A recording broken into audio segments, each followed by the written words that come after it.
Taksówkarz, który przejechał, powiedział: pan szybko wyciąga kluczyki, zanim panu zwieje. Wyciągnąłem od niego kluczyki i tutaj pan dalej wisiał na drzwiach, tak, i próbował złapać się. Uniemożliwił pan dalszą jazdę.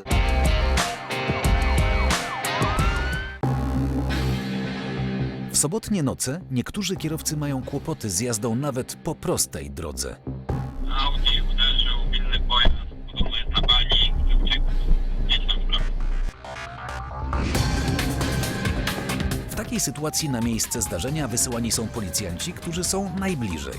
Dzięki temu, zanim na miejsce dojechali funkcjonariusze drogówki, mężczyzna został zatrzymany przez policjantów z sekcji kryminalnej.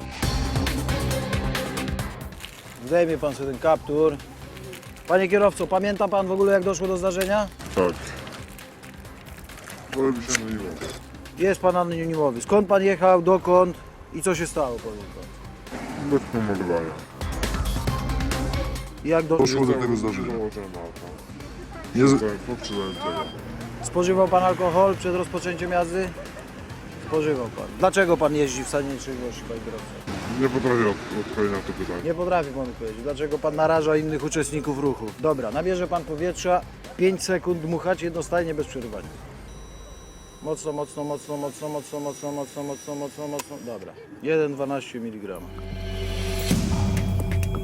A to oznacza, że w jego organizmie jest prawie 2,5 promila alkoholu. Panie kierowco, powie pan mniej więcej, jak to wyglądało zdarzenie całe? Jechałem, zmieniło się światło na czerwone, powoli dojeżdżałem do światła i nagle poczułem uderzenie. Wysiadłem, zobaczyłem pana tutaj, że próbuje się wygramolić z samochodu. Poczuł pan woń alkoholu od razu od kierującego? Wie pan co, chłopak miał kłopoty z utrzymaniem się na nogach. Wyskoczyła żona zobaczyć, co się stało, bo to jej firmowe auto. No i jak pan się wytoczył tutaj oglądać, silnik cały czas chodził. Taksówkarz, który przejechał, powiedział: pan szybko wyciąga kluczyki, zanim panu zwieje. Wyciągnąłem od niego kluczyki i tutaj pan dalej wisiał na drzwiach, tak, i próbował złapać się. Uniemożliwił pan dalszą jazdę. Miałem kluczyki, wiedziałem, że nie odjedzie, żona zadzwoniła po panów. 5 minut później ja zadzwoniłem po panów, żeby się upewnić, czy panowie dojeżdżą, a tu już koledzy byli tym pięknym Fiatem, także Super. naprawdę błyskawicznie panowie reagują. Dobrze, panie kierowco, bardzo dobrze pan postąpił. Bardzo fajna reakcja, szybka reakcja, spada z przodu. Mężczyzna ma ochotę na sen, jednak policjanci przynajmniej na razie nie dadzą mu pospać. Z nim jest jakiś kontakt w ogóle, czy śpi? No powiem ci, pasowałoby mi, żeby on zadzwonił po kogoś, żeby ten pojazd coś mi odebrał. Mogę zadzwonić, a bodaj to...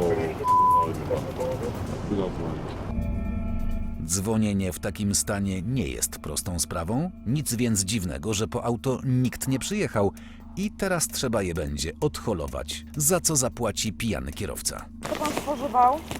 Jaki alkohol? Ile pan wypił tego życia? O której godzinie? Tutaj jeszcze raz, tak niech pan zmieszczy, może być teraz. Tak. I tutaj to jest protokół trzeźwości. Policjantka nie chce się wdawać w rozmowę, ochoty na pogawędkę nabiera natomiast zatrzymany mężczyzna. Zamiast takiego pytania można by zadać inne. Co trzeba mieć w głowie, by w takim stanie wyjechać na drogę? Gdyby nie bohaterskie zachowanie kierującego BMW, ta sytuacja mogłaby się skończyć. Na przykład tak. Tu nikt nie zdążył zabrać kluczyków kierowcy w podobnym stanie. Straty po jego szalonym rajdzie ulicami Warszawy oszacowano na kilkadziesiąt tysięcy złotych. Teraz mężczyzna trafi na izbę wytrzeźwień, za którą będzie musiał zapłacić kilkaset złotych. Potem jego sprawa trafi do sądu, który może zadecydować o utracie prawa jazdy nawet na 10 lat. Nagrałeś pirata drogowego? Zarejestrowałeś interesującą sytuację na drodze? Podziel się nią z innymi. Na wasze maile czekamy pod adresem nadrogach@grupaonet.pl.